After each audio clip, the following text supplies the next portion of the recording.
আসসালামু আলাইকুম প্রিয় দেশবাসী। আমাদের জাতীয় সংসদ নির্বাচন 2026 সালের 12 ফেব্রুয়ারি।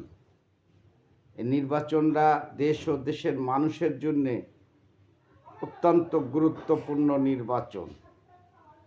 আমরা স্বাধীনতার পরবর্তী সময় থেকে নির্বাচনের মাধ্যমে যতগুলা সরকার নির্বাচিত করেছি, তারা রাষ্ট্র ক্ষমতায় গিয়েছে দেশ ও দেশের মানুষের জন্যে। তারা তেমন কোনো উন্নয়ন ও দেশের সামরিক উন্নয়ন বলেন, দেশের সার্বভৌমত্ব, রাস্তাঘাট ও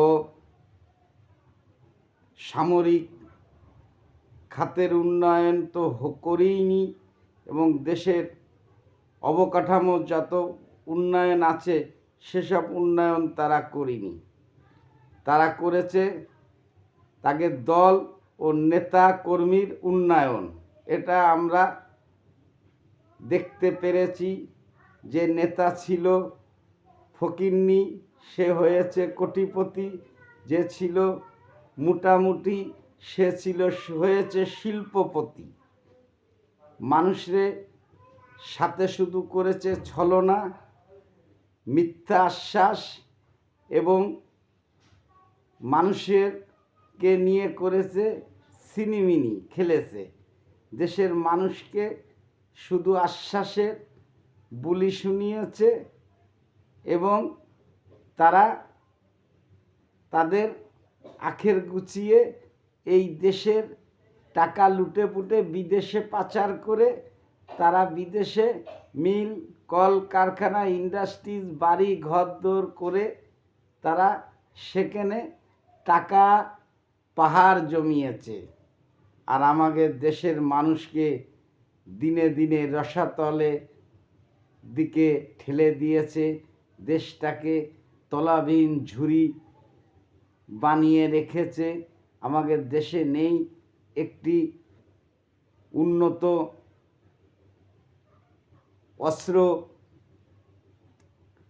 তৈরি করার কারখানা, নেই বিমান তৈরি করার ফ্যাক্টরি, নেই কোনো সামরিক কোনো মিসাইল, নেই কোনো যুদ্ধ বিমান।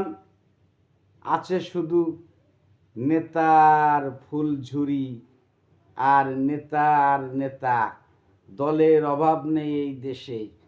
নির্বাচন আসলে যত মিথ্যার ফুলঝুরি শুনিয়ে মানুষের সাথে প্রতারণা করে তাদের ভোটটা ছলে বলে কৌশলে আদায় করে নিয়ে রাষ্ট্র ক্ষমতায় যে তারা একই কাজ করে চলেছে।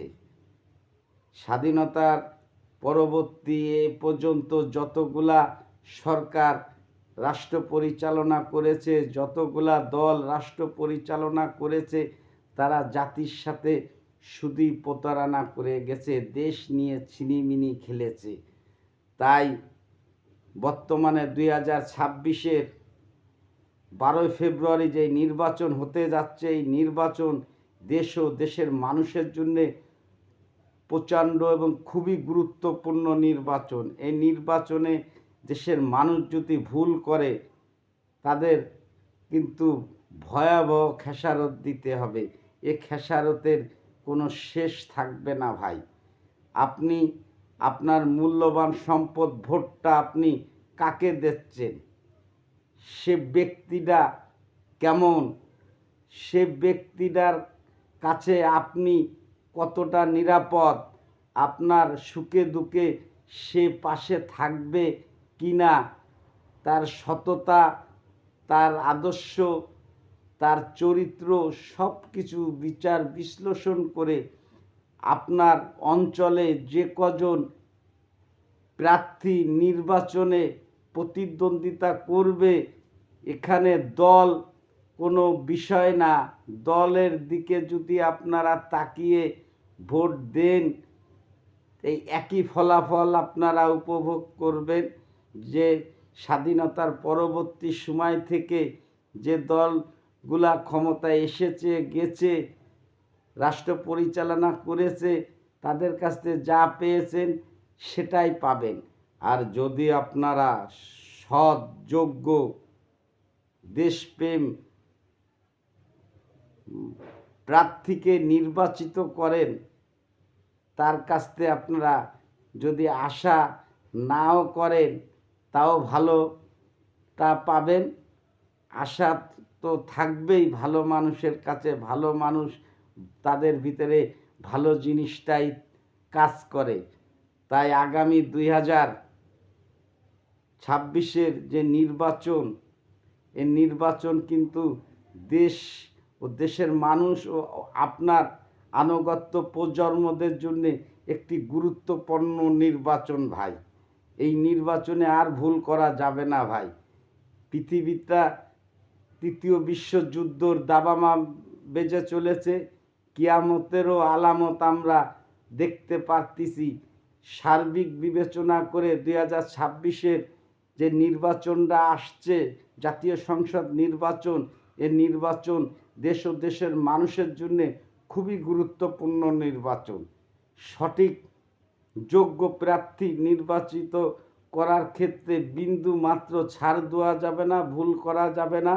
কোনো লোভ লালসা ও কোনো মিথ্যা ছলনা প্রলোভনে পড়ে ভোটটা আপনারা দেবেন না। আপনার ভোটটা আপনি দেবেন ভেবে চিনতে, যোগ্য সৎ প্রার্থীটাকে দেবেন। সকলে ভালো থাকবেন, সুস্থ থাকবেন। আল্লাহ হাফেজ।